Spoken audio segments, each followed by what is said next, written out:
Sir இப்போ வந்துட்டு நம்ம இந்த செஸ்ட் ஒர்க் அவுட் அப்படின்னும்போது நிறைய பேருக்கு வந்து செஸ்ட் ரொம்ப பிடிக்கும். அதாவது நான் வந்து ஹெவியாக லிஃப்ட் பண்ணுன்ற ஒரு ஈகோலேயே லிஃப்ட் பண்ணுவாங்க. செஸ்ட்டில் வந்து நம்ம எப்படி ஹெவி ஒர்க் அவுட்ஸ் வந்து லிஃப்ட் பண்ணுறது, ஹெவி வெயிட்ஸ் எப்படி லிஃப்ட் பண்ணுறது?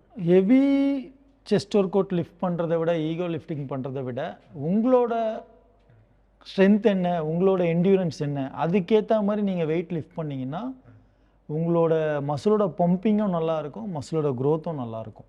அதாவது நம்ம வந்து ஒரு 30 கேஜிஸ் லிஃப்ட் பண்ணுறதை விட உங்கள் பாடி கேட்டகரி இப்போ நீங்கள் ஒரு அரௌண்ட் ஒரு 70 கேஜி இருக்கீங்கன்னா உங்களால் அப் டு 140 கேஜி போட முடியும்னா நீங்கள் புஷ் பண்ணலாம்.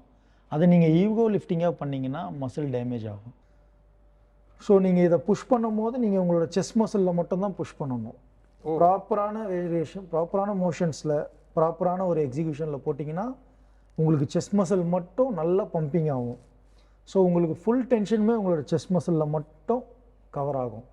சில பேர் என்ன பண்ணுவாங்கன்னா, நான் வெயிட் போடுறேன்னு சொல்லிட்டு ஃபுல் லோடட் வெயிட்டை மாட்டிட்டு ஷோல்டரில் புஷ் பண்ணுவாங்க, ஃபோர் ஆர்ம்ஸில் புஷ் பண்ணுவாங்க. அப்போ என்ன ஆகும்னா உங்களுக்கு செஸ்ட்டுக்கான ப்ராப்பரான மசிலுக்கான ஒர்க் அவுட்டே போகாது. பாடி பில்டிங் காம்படிஷன் அப்படின்னு பண்ணுறோம் இல்லையா? ஸோ பாடி பில்டிங் காம்படிஷன் வந்து நீங்கள் ப்ரிப்பேர் பண்ணியிருப்பீங்க. இந்த முதல் காம்படிஷன் ப்ரிப்பேர் பண்ண அந்த அனுபவத்தை பற்றி சொல்லுங்களேன். பாடி பில்டிங்னாலே ஒரு டஃப் காம்படிஷன் தான். டியூ டு நிறைய நம்மளோட மசில் பேஸ் பண்ணி இருக்கிறதுனால வாட்டர் கட் இருக்குது. ஸோ 2 days வாட்டருக்கு கட் பண்ணுவோம் ஆஃப்டர் வெயிட் கொடுத்ததுக்கப்புறம். எப்படி இருக்கும் அந்த டே? அந்த டே வந்து ரொம்ப ஒரு டென்ஷனாக இருக்கும். நம்மளால் ரிலாக்ஸாக இருக்க முடியாது. ஸோ தண்ணி குடிக்க முடியாது.